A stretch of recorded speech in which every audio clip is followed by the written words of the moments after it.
We have a major Lakers trade update to go over today as new reports have dropped revealing Rob Pelinka's trade plans following the Dorian Finney-Smith trade. And the new report that has dropped has revealed a very interesting trade target according to multiple reports. So stay tuned for all that in this episode. We're going to break down exactly what those reports are and discuss what this means going forward as the Lakers are preparing for something huge. Stay tuned for all that in this episode, folks. Before we get into it, quick reminder, hit that subscribe button. If you're a part of the percentage who aren't subscribed to the channel, a large percent of you who are watching right now are not subscribed. About 83% of you who are watching aren't subscribed. This is the place to be for daily Lakers content. Happy New Year's to you all. We're excited to see what's going to happen with the Lakers in 2025 and, of course, the channel here. So if you want to help us towards that goal of 5,000 subscribers and you're part of the 83% who aren't subscribed, smash that subscribe button. But ladies and gentlemen, there's a lot to go over today. Obviously, we've been covering you with the latest news surrounding their pursuit of Walker Kessler and all these different things, but new reports have dropped revealing some very interesting information. So Evan Siddery dropped a report saying the Lakers continue to remain active in trade talks after acquiring Dorian Finney-Smith. LA has the necessary salaries to make another impact move. Rui Hachimura, Gabe Vincent, Jared Vanderbilt, and Jalen Hood-Schifino are the top contenders to be included in the deal. And if you recall a video I made yesterday, there was actually a trade outline with this exact package, and we'll dive into that a little bit later. But this is very interesting now because I have another report as well. I'll show you all surrounding some, more clarity on the trade plans here. But LA does have the necessary capital to make another move. They also have the necessary picks to make another move if that's something they are wanting to pursue. So you look at who they have.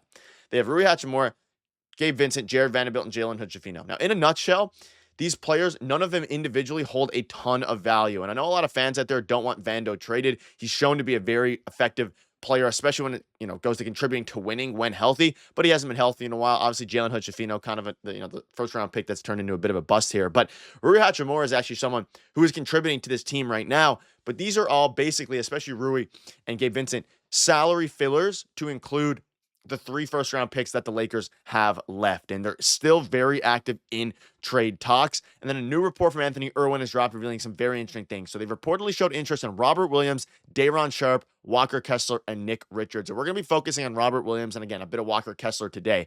But like your sources say, they've held internal conversations about Robert Williams of the Trailblazers, Nick Richards of the Charlotte Hornets, and then, of course, Day'Ron Sharpe and Walker Kessler of the Jazz. And this is just another yet again, another report highlighting that the Lakers have serious interest in not only, Walker Kessler, which is another report with that, but a defensive-minded, rebound-focused big man. And that's exactly what Robert Williams is, and that is exactly what Walker Kessler is. So with the days, every day that goes on, and the more reports that are coming out, it's becoming clearer and clearer what the Lakers' trade plans and what their pursuit is. And that is obviously going to be some form of backup big man to help anchor down the defense in the second unit. Now, we covered yesterday, obviously, Colin Sexton, along with Walker Kessler. If they can pull off a Kessler-Sexton deal, this would also line up with the report here where they have necessary salaries to, of course, make an impact move. And that was the trade we covered yesterday. It was literally these players minus Vando and 2 firsts for Kessler and Sexton have to, of course, match salaries. But when you're looking at Robert Williams specifically, it is an interesting alternative to Walker Kessler. Now, obviously, Walker Kessler is the most obvious fit because, A, he plays in the Jazz. They're definitely going to be sellers. And, of course, Trailblazers are going to be sellers as well. But also, they have Colin Sexton. So if you want to try to get a package in there to get yourself a scoring guard off of the bench. But the reason that Robert Williams don't make a lot of sense is because we know that the Utah Jazz own the Lakers' 2027 top 4 protected first-round pick. So the Jazz might be hesitant to trade good assets to the Lakers in fear of making their team better in 2027, ultimately lowering the Jazz's pick that they own via the Lakers. So if you're the Trailblazers and you don't have any of the Lakers' first-round picks, you're going to be more likely to make a deal. So if that is a stalemate, if that's what's causing the Utah Jazz to maybe hold and not make a deal like this, then Robert Williams would make a lot of sense. And even trading with the Trailblazers in general would make a lot of sense. Of course, also Nick Richards and Day'Ron Sharpe, which we'll cover in a future video here as well. But we know, I covered it in yesterday's video, the Lakers sources say they've held internal conversations about Robert Williams. We know that. But speaking of Kessler, they were close to a deal over the summer, but talks have been pretty inconsistent. And the issue is that the Utah Jazz own the 27th top 4 protected first-round pick. So that's interesting. Danny Ainge has expressed concern that Kessler would stop the Lakers from fully bottoming out as Davis ages and after LeBron James retires. LeBron's going to retire soon. AD is, in his 30s now, starting to get up there in age. So as you're looking at trades regarding the Jazz, like I covered, Kessler and Sexton for Hachimura, Hood-Schifino, Hayes, and 2 firsts, lines up perfectly with what the reports are coming out saying that the Lakers are attempting to offer other teams in packages. And again, in a nutshell, a lot of these players don't have much value. Rui Hachimura could be useful to a competitive team, but the Lakers aren't trading with competitive teams because they're trying to get their own competitive assets back. Now, I still think this trade is very possible. I'm not going to say it's very likely, but it's very possible, especially given the framework of it and too late. First round picks 4 and then 6 years away is something that has to be enticing to the Utah Jazz, whether or not they have the 2027 first round pick from the Lakers, which they do. But as you look at Robert Williams now, if the Lakers want to offer a similar package, obviously you're not giving up 2 firsts for Robert Williams. It becomes very interesting. And as you look at Robert Williams' stats, health has been a huge concern, and that's the biggest thing. Williams is older than Walker Kessler. He would be less of a foundational piece than Walker Kessler, given his age and his health. He's played a total of course, 17 games in the past 2 seasons up until this point. But when healthy, he's very solid. He's averaging, 7 points, 5 rebounds, and almost, a block and a half a game. But you think back to his age 24 season, and basically the last season he was healthy in 2021, 2022, he put up 10 points, 2 blocks. We know how good that Celtics team was, specifically on the back of Robert Williams anchoring their defense in that starting rotation. He's not much of a starter now, Robert Williams, which there's a couple good things with this. One, is Walker Kessler the better fit?